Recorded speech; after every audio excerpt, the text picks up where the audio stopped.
If you like the tips in this video, make sure you check out my podcast, Music Ed Tech Talk. You can find it at musicedtechtalk.com. Make sure to check out the brand new episode featuring Daniel Spreadbury, the Product Marketing Manager of Dorico, where he joins me to talk all about this new version for iPad. I also blog about this stuff at robbieburns.com. You can buy my book, Digital Organization Tips for Music Teachers, from Oxford University Press or Amazon. Hey, it's me, Robbie Burns. I'm very excited to tell you that today, Dorico comes out for the iPad. It's a very exciting day for musicians, for composers, for teachers like myself, people who need scoring applications in their life and who are optimistic about the iPad. Let's dig in. You have setup mode. You can control your players and your instruments. You have write mode. We'll get to that in just a moment. You have engrave mode and you have play mode. There's no print mode. Personally, I don't use it a lot. I don't miss it. I get to most of my exporting options through the share button in the upper right corner, which is a little more simple and straightforward for me anyway. So let's hop on over to write mode. I feel like this is where most of the interesting stuff that I'm doing happens. So check it out. We've got, it's Dorico. So the features of Dorico are really, really similar to the desktop versions. In fact, the free version for iPad is very similar in features to Dorico SE, the free desktop version. And then the paid subscription to Dorico, which is about $4 a month or $40 a year, has a lot in common with Dorico Elements for the desktop, which even though I'm a pro user on the desktop, I really do not use all of those pro features very, very, very often. So this is going to be just fine for my everyday use in the classroom.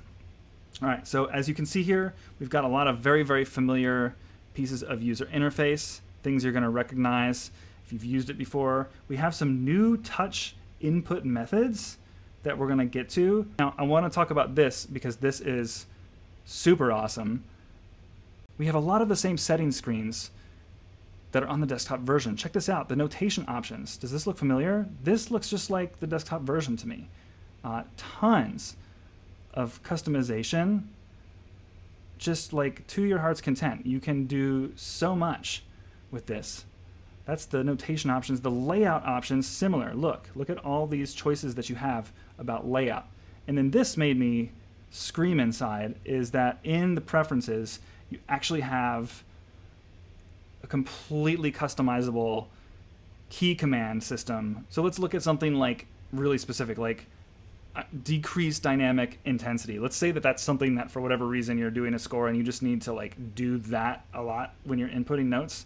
You can create a custom keyboard shortcut that'll automatically do that. The whole feature set is keyboard shortcutable. All right, now I am using the Magic Keyboard. So for me, I'm going to use this application a lot like I would use a laptop, which means that if there's a piano connected, I can input notes on a MIDI keyboard, but what's more often the case is I'm going to use the computer keyboard, and I'm going to do that by, in my case, double-clicking with my mouse, and then using the number keys to change the note values.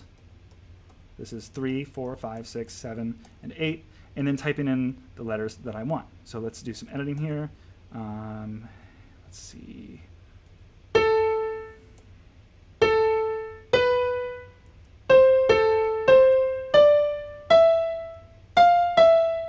So I can do all the kinds of things that I want to do, and I can delete them if I need to. Command Z works for undo, just like you would expect on a computer.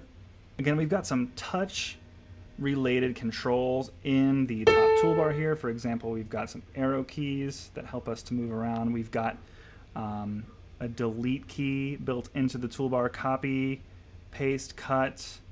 We've got a repeat option. We've got we've got an undo and a redo button. All very, very exciting. In the left sidebar, we've got, of course, a lot of familiar options, but touching and holding on some of them will reveal some contextual options. And then at the bottom here, there are lots of new ways to input notes just by touch. For example, we've got an on-screen keyboard, and this is great. Why is this great?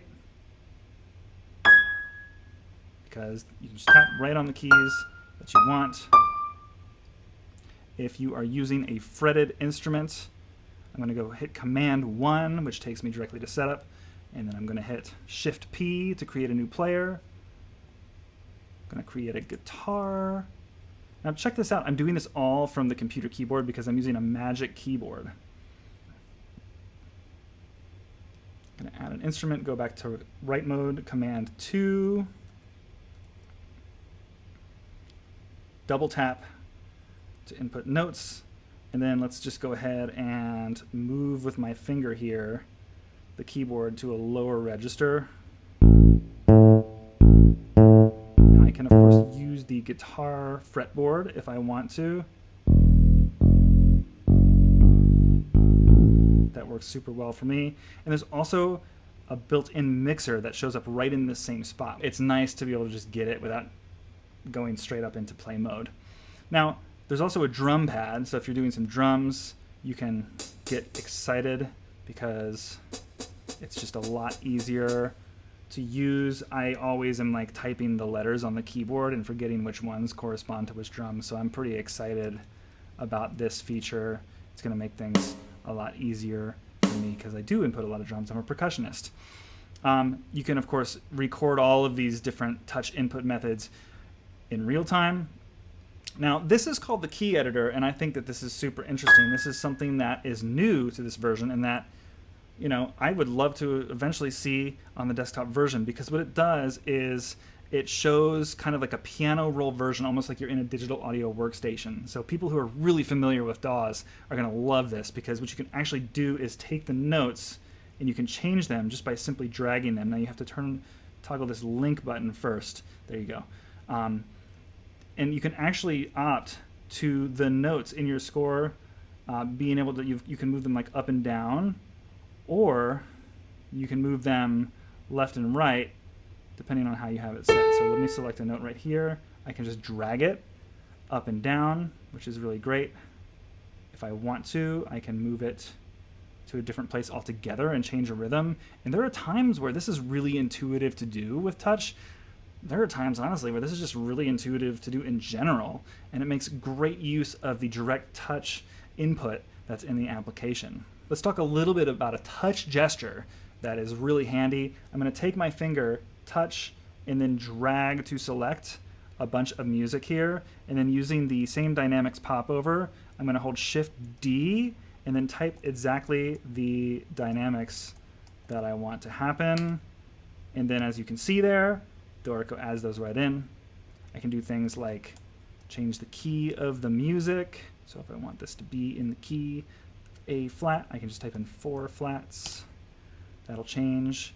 I can similarly change, if I really wanted to, I could change the, not the key, but the meter. So let's go ahead and do Shift M, make it in 3/4 time. I can do that right there. So again, this kind of stuff just makes me so efficient.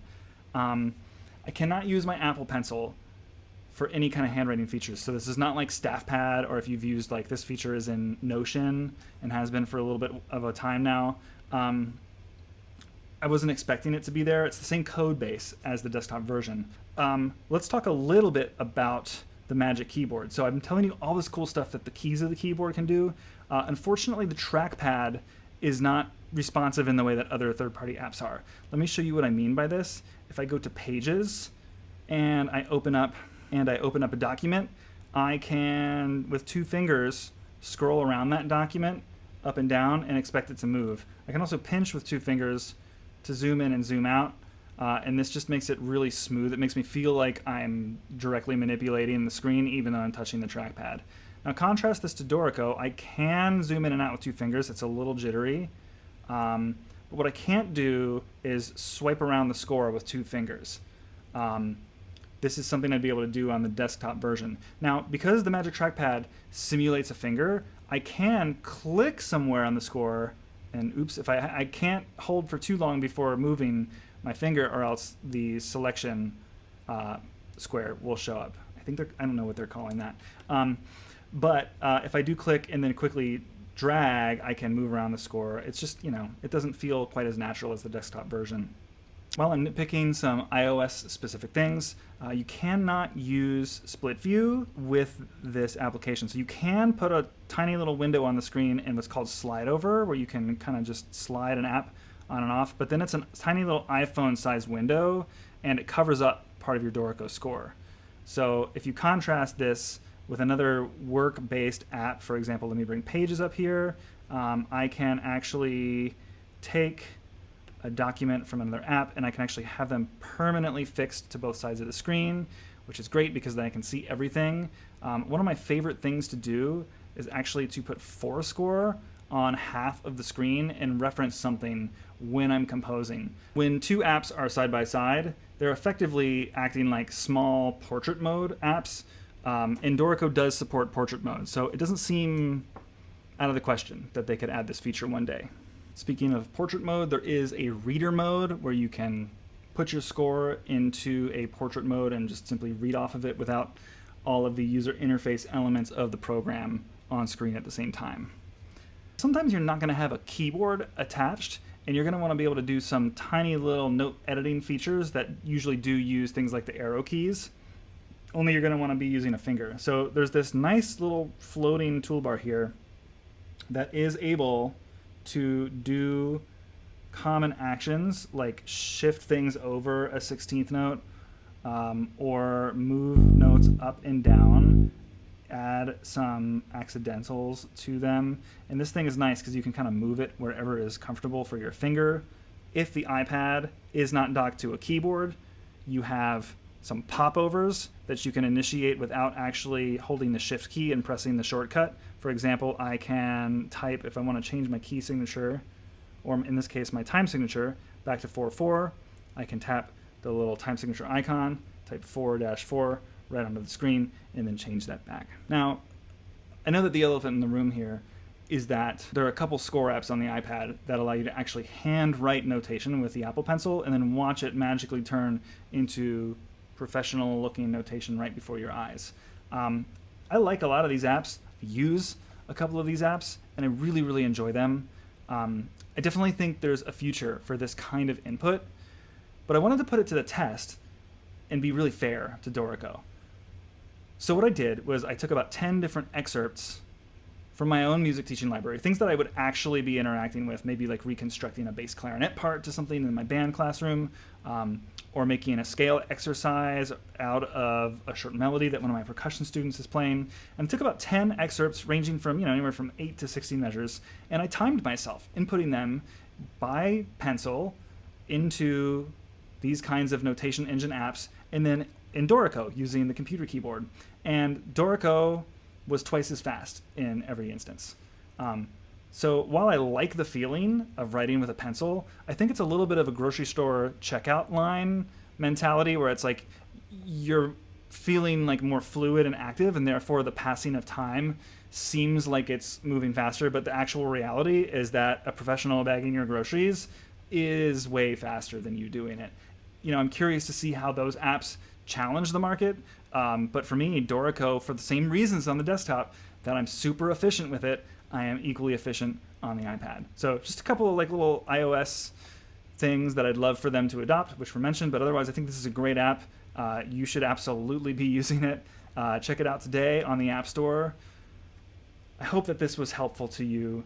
Please let me know what kinds of things you want to see. If you want to hear more from me about music education and technology, please listen to my podcast, Music Ed Tech Talk, available in all podcast apps. Check out my blog at musicedtechtalk.com.